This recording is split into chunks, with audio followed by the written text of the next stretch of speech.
Hey guys, it's Brian here, bringing you a video of GeoGuessr. This is a game that I've come across today that's actually quite a bit of fun, and you can check it out at geoguessr.com. What it is exactly is it's a 5-round game where you get placed randomly in the world, and you can look around using Google Maps. And as you can see on the right screen right here, you can figure out where you are, pinpoint your position, and it'll show you how close you are. And depending on how close you actually were to the actual place that you were placed in, you'll get a certain amount of points. Now, I played this once before, and while playing this game here, I actually lost the recording, so I'm talking after the fact. But this game is very neat, and it's a fun little one that you can pick up and play for 5 minutes, show some friends, have a good time, and also see how well you are at kind of knowing the culture and landscapes of certain places in the world. Now, looking at this one right here, at first I thought it was Canada for one reason or another, but the reason why I thought that was because you could see the speed limit sign, very similar to the ones that we have where I live. And the given, though, that actually gave this one away is you'll see here on the left side, I'm not sure if we're going to take a look at it again, I was able to see the American flag, and the American flag obviously gave it away that we're somewhere in America, and I was thinking, okay, it's the West Coast because things look, the landscape looks very similar to that, so we took a stab here, went for somewhere in Utah, and ended up being in Idaho, but very close. It's pretty good, and about 500 kilometers away, getting 7,441 points for that one, which is a pretty good number, I'd say. So yeah, there's it's a lot of fun to play. I had some good fun playing through this, and I definitely recommend it to you to check it out. It's nothing special, but it is a really cool app, or if you want to call it that. It'd be really actually neat to see this on the phone too. You could take it around, but for now, you can still easily look it up. This one here reminded me of Canada as well. It looked like the east coast of Canada, the shores and everything like that. I tried to get a better look at the map here. The other thing I was thinking is that if it's in Canada, it could be on the east coast, but it also could be somewhere in the UK. And this map I was hoping was going to help me out here. The other thing that I realized too is that you can actually move the map around and find, let's say this building right here. I was able to go around the building and see where everything is, see if I could get a better look at our surroundings. But right there, I'm just trying really hard to see if I can see where we are. But you can see from the signs here as well, if you are familiar with a certain area, you can get an idea of where you are. That looks like a Canadian sign as well. Those people look like normal Caucasian people as well, so it wasn't a random country that I was unaware of. But yeah, what I try and do when I'm playing this game to try and get the best points is look around and try and find the landscape. The landscape here really threw me off though, because I was looking at these houses and it didn't look like a really buzzing populated area. So that was the other part that kind of threw me off here. But luckily we're able to go around a bit more and get a bit better of an idea about it. But the cars actually really help too. If you can't figure out landscape, certain places have certain types of cars. And when we come up right here, you can see the sign has kilometers per hour, which is something that we have in Canada. So, and like I said, the signs looked very similar to someplace in Canada. So I thought, okay, this is going to be somewhere on the East Coast. And, unless you live that specific area or you've been to a certain place, it's very hard to exactly pinpoint. For this one, I was thinking either Newfoundland and Labrador or somewhere in New Brunswick / Nova Scotia. And at the very end of it all, I kind of placed it in the middle, hoping to see maybe if we can get semi-close to it. And you can see it's a little bit below that there. But still, like I said, it a lot of fun, and it does challenge you in some ways. Like those 2 times, I had a good idea what was going on.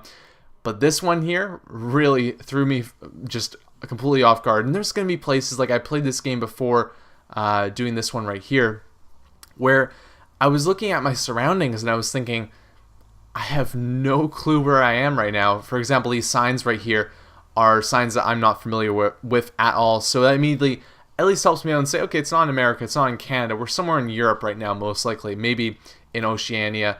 But yeah, like I said, it's always best to just kind of get a look at the signs there. I went one too many. But you can see right here, if we zoom in on that one and kind of look around at our surroundings here, that you can get a good idea of it. This kind of looked like, I wanted to say vineyard country, but I wasn't too sure, and I tried to go down the road a bit more here to see if I could possibly get a better look at some of the stuff, and yeah, it can be definitely challenging, and this video went pretty good for me. I had pretty good guesses overall, but I've also had certain experiences too where I played this once before actually doing this, and I thought, this area looks like it's Africa maybe, and it ended up being Australia. So, you know, it can go good sometimes, and it can also go bad as well. And this one I kind of, like I said, pinpointed it to be somewhere in Europe, and my final decision for it was a bit of a guess, but I thought it looks like vineyard country. Let's go for the top of Italy, because at least if we go for the top of Italy, that's giving us a good chance of being pretty close to the rest of Europe. Luckily, we were in the right spot relatively, quite a bit of ways off in the end there, but still shooting in the right direction. So that was probably the farthest one away there for us. But yeah, it is a lot of fun, because I mean, for me as a kid growing up, I used to love my globe that I used to have. It was a one that you could actually play, and it would say, here's Honolulu, where is that? And you'd have to point on the map to see where it was. You'd have to choose countries, and then you can choose actually capitals, and there's a bunch of different types of games that I had, but I absolutely loved playing that with people. Used to love flag sticker books and stuff. For whatever reason, when I was a kid, I loved geography. So I don't have as great of a knowledge as I hope I would, and this game does actually kind of waken you up to that as well. As you look around at some place, and you're like, I have no clue where I am. But the cool part, at least, is that it is definitely a game that I've played by myself, but I've also played now with a friend too, and it is a fun one to just kind of, you know, like I said, play around with, see if you can get close to stuff, and deduct, really just become a bit of a detective and figure out where you are exactly. And like I said, the thing that I really rely on, like this place, obviously, it's a colder place. It looks like it's somewhere up in Europe, potentially. But what I looked at was the cars, and I was thinking, okay, that's got to be a Volkswagen there. Those cars look very similar as well. These houses look relatively nice, but it's a bit of a rural area. And again, trying to play it safe, I'm going to go for the more Nordic stakes, but I'm going to go lower on the table there just in case it's someplace like Denmark, and we choose Sweden. This one, though, ends up being in just the tip of Norway, as you can see right there. But again, pretty close and getting some good points, so I felt pretty good about my round here. And like I said, it was challenging at points to really pinpoint, but I felt like I did relatively close. So we had America, we had Canada, and we had Spain and Norway. So yeah, quite a bit of difference there between all those places. And we're in some sort of town that's celebrating Christmas time. You can see it on that little side there. It said it's December 2nd and 4th. There's certain plays showing.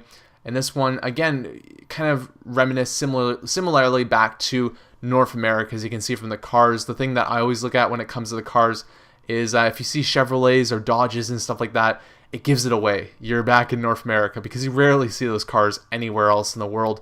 And the funny part here is that I jumped from the map one place to another, and then it went to an old picture, which I haven't seen yet. All these pictures are beautiful in HD unless you zoom them in. And we jumped back there after that, but it was a bit funny because I went from one place that they've covered to another place they haven't. And yeah, looking around, trying to look at the cars here, and the thing that I noticed in the background, again, this is the real given. If you can find this anywhere when you're playing this game, if you can find the flags, that's the real key. As you can see the American flag right on the left there, and the middle one, it looked like the Texas flag, and I was thinking, okay, for the state of Texas is the flag that they have. Let's go with that, see if we can get this one right here, and finish off, like I said, this round pretty strong. And yeah, again, Texas, quite a big state, so took a shot right in the middle. That's what I try and do. I know I'm not going to get it pinpointed, but it's better than kind of shooting up higher down low. And it turned out to be in Dallas, which is actually where I was going to originally put it. But you can see we had a pretty good round overall. We did pretty good, got pretty close, missed a couple countries, and we're a country off in a couple cases, but a lot of fun. If you want to check this out, you can play it at GeoGuessr.com. And if you want to see me do more of these in the future, just let me know in the comments below. Thanks, guys, for watching, and I'll see you around in the future.